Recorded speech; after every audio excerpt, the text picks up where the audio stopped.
Yes, my name is George Foreman III, and this is my presentation for Cap 1 in regards to ATP pathways that are used in the body in regards to one molecule glucose and one fatty acid. Glycolysis is a breakdown of glucose. Glucose can be found in the blood and is also stored in muscles as glycogen. And glycolysis occurs in the sarcoplasm of muscles, is anaerobic, and has two parts. Here's the first part. The first part involves multiple enzymes. The big enzymes that are really important are hexokinase, which transfers phosphate from ATP to glucose 6-phosphate. And phosphoruglucokinase is also a big important enzyme, as it transfers phosphate from ATP to fructose to make fructose 1,6-biphosphate. The big takeaway from part 1 of glycolysis is that it takes two ATP molecules and it splits the glucose molecule into 2-3 carbon molecules that are interchangeable, which are glyceraldehyde 3-phosphate and dihydroxysiltate phosphate. These are interchangeable via the enzyme isomerase. I think I said that right. The second part of glycolysis also involves multiple enzymes. The big takeaway from the second part is that two ATP molecules are created on each part. So each of the 3 carbon molecules that's created from the original glucose molecule creates 2 carbons. So that means they put 2 in and they create 4, so you get a net of 2. And the end result is pyruvate. And pyruvate is important because it can go 2 ways. It can enter the mitochondria and go to the Krebs cycle, or it goes into the Cori cycle, where lactate or pyruvate is when it's converted into lactate in the sarcoplasm, which is known as fast glycolysis. And there's the equation for fast glycolysis.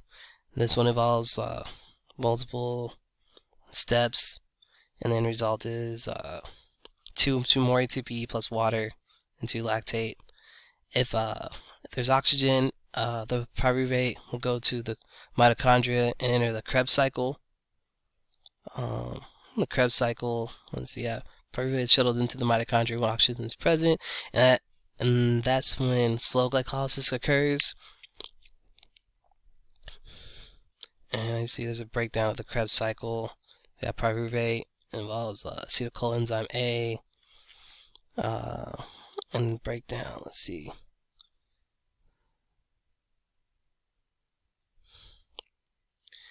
Fast glycolysis. ATP resynthesis occurs at a fast rate because of the regeneration of NAD+, and is limited to the hydrogen ion production. Slow glycolysis, pyruvate goes into the mitochondria to go into the Krebs cycle. ATP resynthesis is slower, but can occur for a longer duration if exercise intensity is low enough. Krebs cycle, energy demand decides the fate of pyruvate. So it depends on the energy demand of the exercise is depending on if pyruvate goes to the Cori cycle or the Krebs cycle. Hydrogen ion accumulation during fatigue inhibits glycolytic reactions. That's a limiting factor for glycolysis. Decrease in pH inhibits enzymatic turnover. So all those enzymes that are involved in glycolysis are affected by the pH level in the muscles. Some of the controlling factors are, glycolysis. It's stimulated to increase during intense muscle actions by high concentrations of ADP, phosphate ions, ammonia, and a slight decrease in pH and AMP. It is inhibited by lower pH the presence of ATP, creatine phosphate, citrate, and fatty acids. Phosphofructokinase is the most important regulator of glycolysis because it's the rate-limiting step. So if we go back to the first part, right there, yeah, phosphofructokinase is the rate-limiting step right there. In regards to how much ATP is just produced with glycolysis, at the molecule of blood glucose, like the glucose comes from blood. There are 2 ATPs used, like I said earlier, and 4 are made, which is 2. But if the molecule of glycogen, 1 ATP is used, and so the net is 3. So it depends on the source, predicts the amount of ATP that's produced. And if it goes into the Krebs cycle, here's a total of how many ATPs are made via the Krebs cycle and glycolysis when the pyruvate goes to the Krebs cycle. So you see the total could be about 40, depending, because each one happens twice. That was a hard concept for me. In regards to oxidation of fat, lipase breaks down the bond between glycerol and 3 fatty acids. Beta oxidation is the main factor in this one. Free fatty acid enters the cell via fatty acid transporter. Free fatty acid is transformed into acetyl-CoA, then acetyl-CoA synthetase converts the ATP to AMP plus phytophosphate, and then the carnitine shuttle gets the acetyl-CoA into the mitochondria, and the mitochondria where things start to pop off. Let's see. Acetyl-CoA, acel and CoA break up and get back together once they enter the mitochondria matrix. And let's see. Beta oxidation pretty much takes 2 carbons away from the fatty acid side chain and produces acetyl-CoA in a cycle. So it's usually like 16 carbon fatty acid side chain. So there's going to be 8 of them. Then the acetyl-CoA is produced and goes into the Krebs cycle, just like the pyruvate and glycolysis. The limiting factor for this one is the isocitrate dehydrogenase, which is seen right there in this step right there. That's the limiting factor, because reactions that produce NADH and FADH, if NAD plus and NAFAD plus, the ions are available, are not available, are available and aren't available enough, the rate of the Krebs cycle slows down.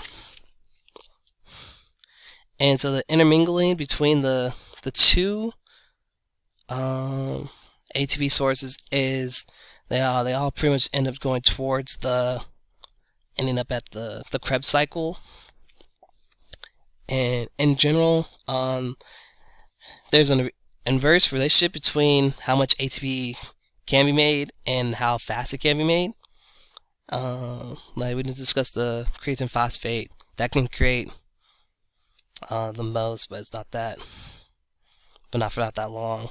And we don't use, the body doesn't use one system all out at once. They could contribute, and the factors that contribute to which system is being the dominant one are exercise intensity and duration. Like at rest, if you're not doing anything, the oxidative system will be more prominent. But if you see like a bear and you gotta run from it, you're gonna be the creatine phosphate, then the fast glycolysis and slow glycolysis, then the fat oxidation one. The extent to which the 3 energy systems contribute to ATP production depends primarily on the intensity of muscular activity and secondarily the duration. And it's like I said earlier, at no time is one system predominantly working. I believe that is it. I think I touched on all the main points.